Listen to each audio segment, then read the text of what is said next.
Buenos días, amados hermanos.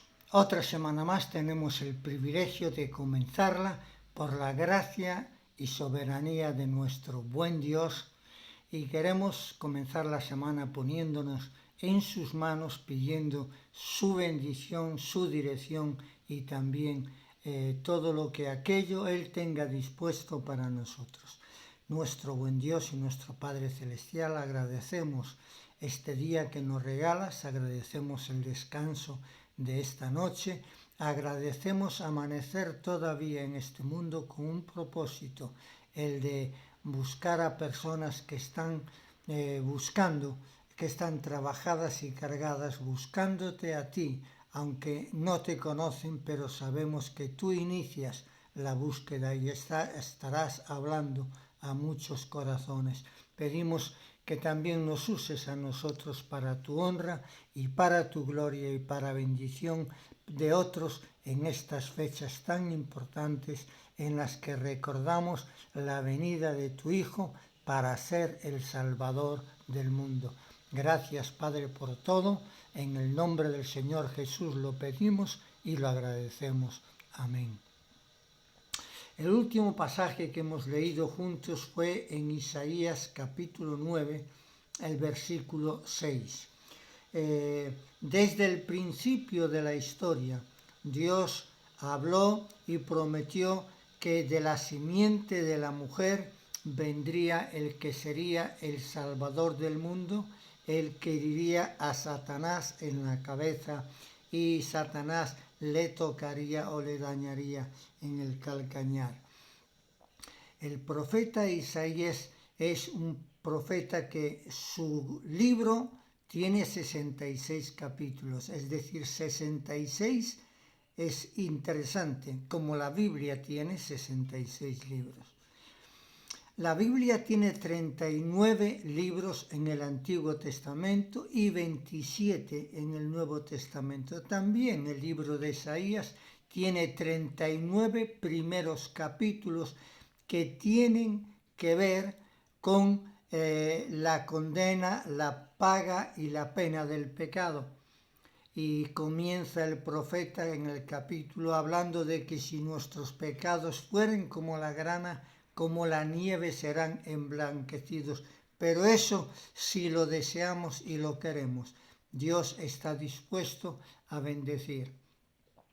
A partir del capítulo 40 hasta el 66, incluidos los dos, son 27 capítulos que hablan de la primera venida del Mesías, del Señor Jesucristo como único y suficiente Salvador.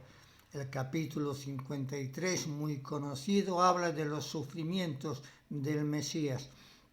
Y los últimos capítulos de Isaías hablan de la segunda venida del Señor Jesucristo. Por eso, cada vez que recordamos la muerte del Señor, anunciamos también su pronto regreso o su segunda venida.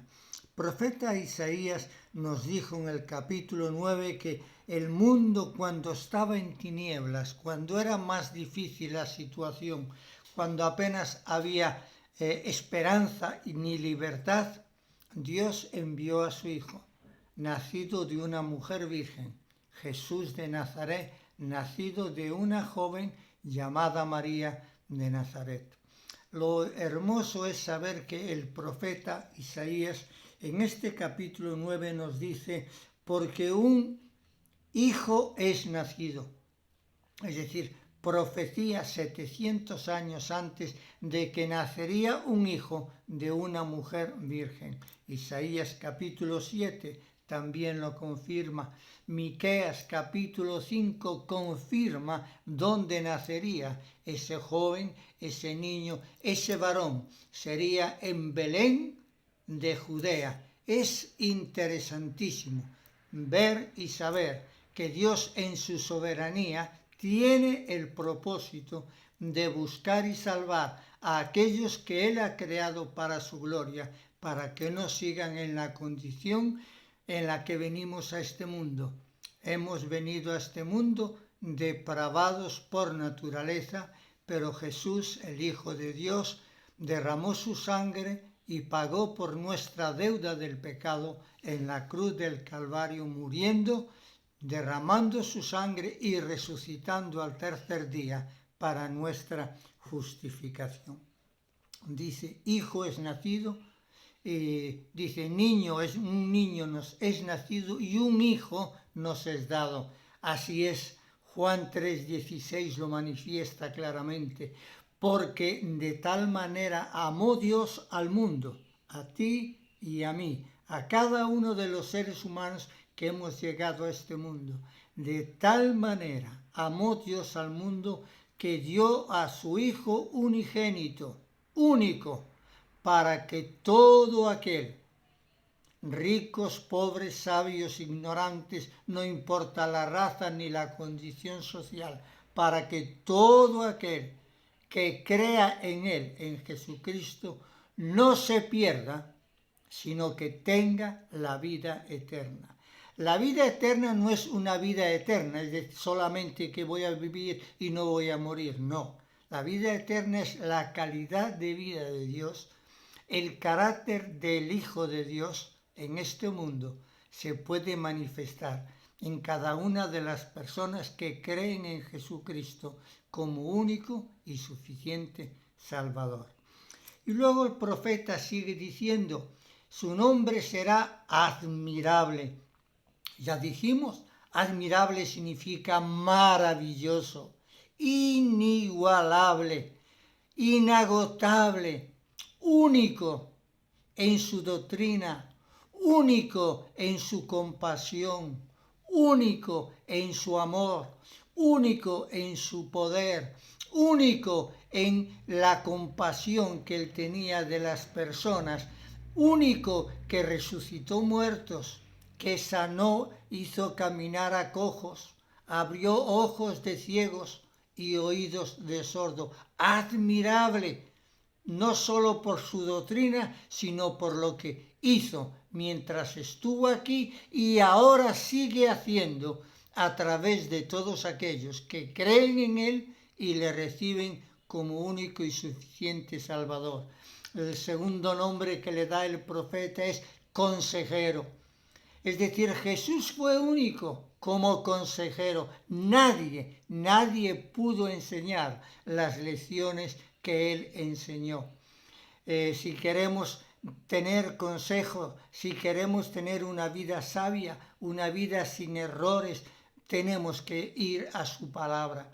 Y tenemos su palabra. Si queréis saber cómo es la ética de Jesús, cómo es la ética de su reino, porque él cuando llegó a este mundo y nació en Belén, después él estuvo predicando por todos los pueblos y por las aldeas, hablándoles del amor, de la misericordia, del perdón, de la gracia de Dios. A todos.